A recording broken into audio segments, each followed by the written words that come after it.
Hello, everyone, and welcome back to the DBF Football Podcast. On today's episode, I am going over my picks for the top 15 running backs in the NFL for fantasy. And just like the quarterback list, I am going from 1 to 10 because the running backs that go later on are the more controversial ones. So 1 through 7 are pretty easy, unanimous decisions. So at number 1, I have Saquon Barkley. The guy was top 10 while missing 4 games against stacked boxes last season. And he was number 1 2 years ago. Extremely talented back, can catch it out of the backfield, just a home run hitter every single time he touches the ball. I could easily see him going number 1 once again. I mean, a top 10 finish last year in his sophomore slump. Like, he slumped down and he was still top 10. So, he's great. He really is a truly complete back. And I think Daniel Jones takes a step as well to even make the offense even better. And also the line should be a little bit better. And his ADP is number 2. And I have him at number 1, so I hope he does well this season, needless to say. And at number 2, no Christian McCaffrey. It's Ezekiel Elliott. The guy is just incredibly durable. He gets 300 carries year after year after year, and the guy hasn't really gotten hurt. 4 years of top 5. Not counting the suspension, of course. 4 years of top 5 finishes. The guy is just a beast. And 4 years of getting 300 carries. I mean, the offense as well could be taking another step up from last year because Dak Prescott is a talented quarterback. He's greedy, but he is talented. And they've got some weapons over there. They got Amari Cooper. They got Michael Gallup. They got CeeDee Lamb. They got some weapons, okay? And then Ezekiel Elliott behind a top 5 offensive line should be a lot of fun this year. And I don't think he runs up against a stacked box this season, which is kind of strange. But Ezekiel Elliott is one of the safer picks that you can make in fantasy football. And his ADP is going at 3. So he's number 2 for me. Great player. Truly great. And at number 3, I have Christian McCaffrey. The guy had 400 touches with 141 targets. He had almost 2,400 yards. There's just no way that this can happen again. There has to be some regression, and I think it comes this season. He's a super talented guy. He's extremely talented, and I'm very excited to see this guy. He's very electric. But I just can't sit here and say that he's not going to regress some because last year was just insane. He went absolutely bananas. In PPR, I think I would move him to number 2 and knock Zeke down a peg. But in standard, I think he's number 3. I think he's the 3rd best back in standard. And Christian McCaffrey, his ADP is number 1, ranked number 1 on ESPN, ranked number 1 on any professional website that I've looked at. The guy is just, but the number 1 guy never goes back to back. I don't see him going back to back. There's just no way. New quarterback. So he's a great player and all, and he's going to get his touches, but 400 touches is, it's a little high. Not going to happen again. Alvin Kamara is my number 4 back, and he's just a top-tier guy, just like Christian McCaffrey, Saquon Barkley, and Ezekiel Elliott. He is the bottom of the top tier, but I don't think you can go wrong with him because he had a bad year last season. I'm just going to throw that out there because he couldn't find the end zone last season. In his prior seasons, he was able to find the end zone at least 10 times. I think he would do a lot better if he found the end zone more times. He has 81 catches in all 3 seasons in the league. I think it continues for his 4th season. He's extremely talented on the ground, through the air, great offensive scheme around him, weapons around him, and also great run blocking O-line. He truly is a bounce back candidate, and ESPN ranks him at number 5, and his ADP is going in the early first. I have him at number 4. And at number 5, this is where, things can get a little controversial. I have Leonard Fournette.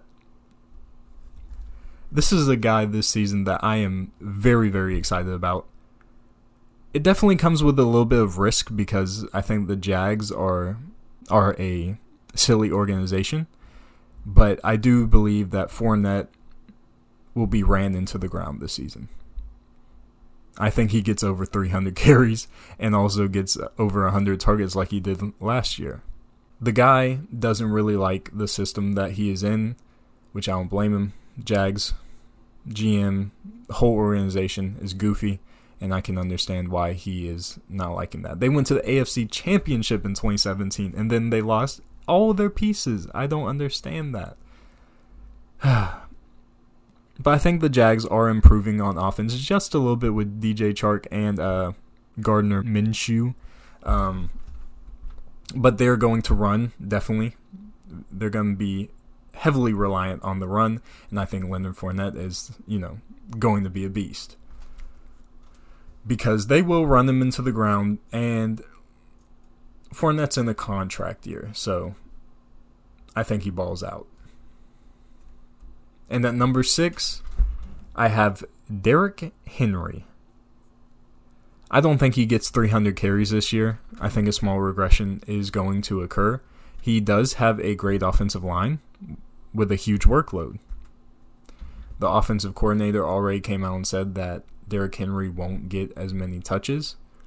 I mean, last season, the offensive coordinator said that he was going to get 300 carries, so I was very excited for him last year. But this year, I think it's going to be a little bit of a step back, and I think he could be a trade candidate at, week 11 because the guy just goes absolutely bananas the last half of the year for some reason. Like the past 2 years, he has gone absolutely insane.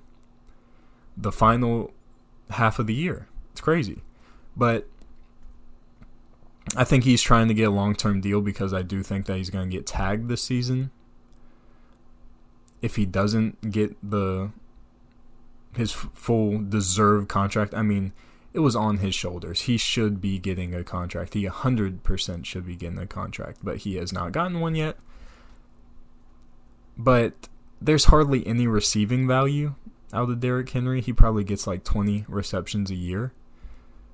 So that's kind of rough, especially in the fantasy football climate that we have today. Christian McCaffrey would have over 100 more points than him just on receptions in the PPR league. So definitely a little bit concerning. But still, very talented back, and he's playing for a long-term deal. So he's going to be a great guy. And he's at number 6. He's probably going in the mid-first round. At number 7, I have Joe Mixon. I love his new situation. Better O-lineman with O-lineman coming back from injury. Better quarterback in Joe Burrow. AJ Green comes back. Tyler Boyd comes back. And John Ross comes back. This offense is prepped for success. And from weeks 10 to 17, Joe Mixon was the 4th best running back in fantasy. And I would put him in my top 5. I would put him above Leonard Fournette. But there is a possibility of a holdout, and holdout situations just scare me to death. I do not enjoy partaking in holdouts. Just don't like it. I really think that they become unprepared. And with the current, if a season does happen, I think that people need to be prepared. And also Joe Burrow, a new quarterback. Joe Mixon has to be there to try and get in a little rhythm with him, or else he's not going to have that much value receiving-wise. Which he doesn't really, but, It would be nice to have. His ADP is like the late first, and ESPN has him ranked at number 9, and I have him ranked at number 7. I think he truly is a great running back. And at number 8, we have Josh Jacobs. Josh Jacobs is just a really safe running back. I really like safety. I really do. Get the 250 plus carries, just be a complete workhorse for your team. He's a very talented back, first round pick. And I think John Gruden running backs, they always produce. And I think that offense could be a little bit better. I think Derek Carr is a decent quarterback. I don't think he's terrible. And them getting Henry Ruggs, that should get some people out of the box, but we'll just have to see, because even if they stack the box, I think Josh Jacobs could be a top 10 guy still. The guy's just a beast. ADP, first round, obviously, and definitely upgrade this guy in standard and downgrade him just a little bit in PPR. Very safe bet. And at number 9, we have Aaron Jones.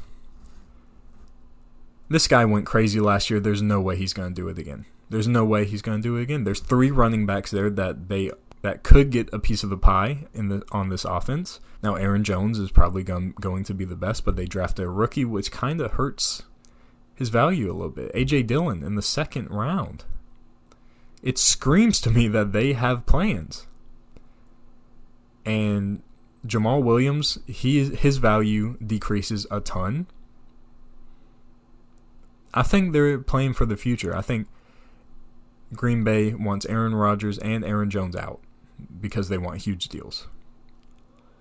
So A.J. Dillon is coming in to replace Aaron Jones, and Jordan Love is coming in to replace Aaron Rodgers eventually. Very weird drafting. I think their draft was probably the worst I've seen ever in my life. But hey, Jamal Williams and Aaron Jones are very capable running backs. Next, we have Todd Gurley. First year of him leaving the Rams, and he is moving on to one of the best offenses in the NFC. And that is Atlanta Falcons, of course. The offense is just full of talent, and so is Todd Gurley. He is a great player. He truly is. And he's given a stable quarterback. Jared Goff had his moments where stability was an issue. He wasn't all that stable. But I think Matt Ryan is like a very stable quarterback. He truly is. He passed his physical, and he should be ready to make a splash in Atlanta. When he was given 70% of the snaps weeks 10 through 17, he was top 10 in fantasy points. So a top 10 bounce back could be in the cards for this guy. And at an ADP of like the 4th through 6th round, and ESPN ranks him at number 17, I think that is a steal for Todd Gurley. So definitely look out for this guy. And from a steal to the most overvalued player in fantasy football, we have Dalvin Cook. The guy is an injury risk, for one thing, and I doubt I will have any stock in this guy. I really won't. Stephon Diggs is gone, so I think the offense does take a hit because I think Stephon Diggs was so talented. And not to mention, he wants a $13 million deal and is prepared to hold out. And just like Joe Mixon, I hate holdouts so much. $13 million for 10 games is just crazy to me. The guy has played 29 games out of a total of 48, so he just averages almost 10 a game. So $13 million just doesn't seem like the best investment, I would say. The guy's very talented, but an injury risk holdout is just crazy to risk a first-round pick on this guy. ESPN has him ranked at number 4, and his ADP is going in the first round. So it's crazy to me. Next, we have Clyde Edwards-Helaire. We have seen the same song and dance before in this Andy Reid high-powered offense. Spencer Ware was coming off a very mediocre year, and they just picked Kareem Hunt in the draft. Damian Williams had a very mediocre year last season, but he did have a great Super Bowl. And Damian Williams is the only guy there, and I think he has shown his mediocrity because he couldn't be the workhorse. They had to bring LaShawn McCoy in and Damian Williams. So I just don't think that he's the workhorse. And I think if Clyde can get Reed's approval, he could easily be a top 10 running back. Easily. But also, he could be a year away. So you just have to, be honest with yourself and try and get stability somewhere else. If you go with Clyde Edwards-Helaire as your running back 2, just be sure to get a very solid RB1. Because if you have him as an RB1, I'm sorry, but you could be in trouble. You really could, because he could average like 5 points a game. But he could also average 15 a game. So it's tough. So the next guy on my list is Nick Chubb. From weeks 1 through 9, he averaged 17 points a game and was 5th in fantasy. But week 10, Kareem Hunt stepped in. And he took 50% of snaps away from Nick Chubb. And he got a huge receiving workload. But news has broke that Kareem Hunt might do time in the slot, so Chubb will be able to get his usual workload. He had 6 TDs the first 6 weeks as opposed to 2 the last 10 weeks. This situation could be very concerning, and he's just not a PPR guy. And with his stock going in the first 2 rounds, I just don't know if I could do that. And you guys just have to be prepared to watch his fantasy value get drained by Kareem Hunt, because that guy's not going anywhere. And the next guy on my list I would like to talk about is David Johnson. He has always been one of my favorite players. He really has. And through weeks 1 through 6, he was number 6. But then after week 6, injuries and confidence issues occurred. He gets out of Arizona, which was a very toxic situation because that head coach had it out for him and he was injured. DJ could have a bounce back year. The guy has been top 10 3 out of 5 of his years. And in Houston, Carlos Hyde was a top 25 back. And Carlos Hyde, he's not that great. Injuries have plagued him. He's not that great. Deshaun Watson is one of the most electric quarterbacks in the league. And David Johnson is a talented player. Very friendly situation in Houston. ESPN has him ranked at number 20 with a 4th round ADP. Pretty good value. And at number 15, we have Chris Carson. The guy is just very solid, all reliable, unsexy. Just any words to describe just a strong and capable guy. That's what Chris Carson is. Very consistent, but there are a lot of mouths to feed in Seattle right now. But I bet he has a top 15 season, because when is he not? And with an ADP of the 3rd round, could be a nice little bargain for you. And that will complete my list. So to go back from 15 to 1, Chris Carson at number 15, 14, David Johnson, Nick Chubb, Clyde Edwards-Helaire, Dalvin Cook, Todd Gurley, Aaron Jones, Josh Jacobs, Joe Mixon, Derrick Henry, Leonard Fournette, Alvin Kamara, Christian McCaffrey, Saquon Barkley, and Ezekiel Elliott. So thank you so much for listening, and I hope everyone has a wonderful week.